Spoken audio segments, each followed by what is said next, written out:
Welcome back to my channel sweeties official. আরও একবার welcome সবাইকে। সবাই কেমন আছো? আশা করছি অনেক অনেক ভালো আছো, কিন্তু আমি একটুও ভালো নেই। কেন জানো? আমার দিদা খুব অসুস্থ, তাই আমরা গিয়েছিলাম হসপিটালে দেখা করতে দিদার সাথে। তো এখন একটু আপাতত ভালো আছে। এসে আবার ছুটছি কোথায় জানো? ডক্টর দেখাতে, কারণ আমি অসুস্থ হয়ে পড়েছি। কারণ আমার দাঁতটা প্রচণ্ড যন্ত্রণা করছে জানো। এই দাঁত নিয়ে যে আমি কি ভুগি আর কি ভুগি, দুদিন ছাড়া ভুগি জানো। তাই চলে এলাম, আমি যেখানে ডক্টর দেখাই হোমিওপ্যাথিক সেখানে নিয়ে চলে এলো। কারণ জানো, আমি একটু কষ্ট পেলেই এই মানুষটা না সহ্য করতে পারে না, একদম দৌড়ে নিয়ে আগে চলে আসে ডক্টরের কাছে। এসে দেখো ডক্টর তো ভালো মতন দেখলো, এবারে ওষুধ দিতে গেছে। দেখো দুজনে বসে বসে কি করছে, আর আমার দাঁতটা না প্রচণ্ডই ব্যথা করছে।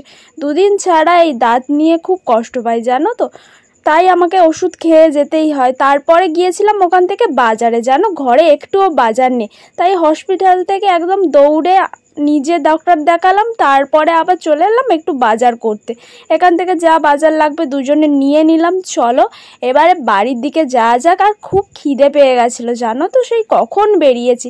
তাই একটু 10 টাকার বাদাম কিনে খেতে খেতে বকবক করতে করতে দুজনে যাচ্ছি, দেখতে পাচ্ছ।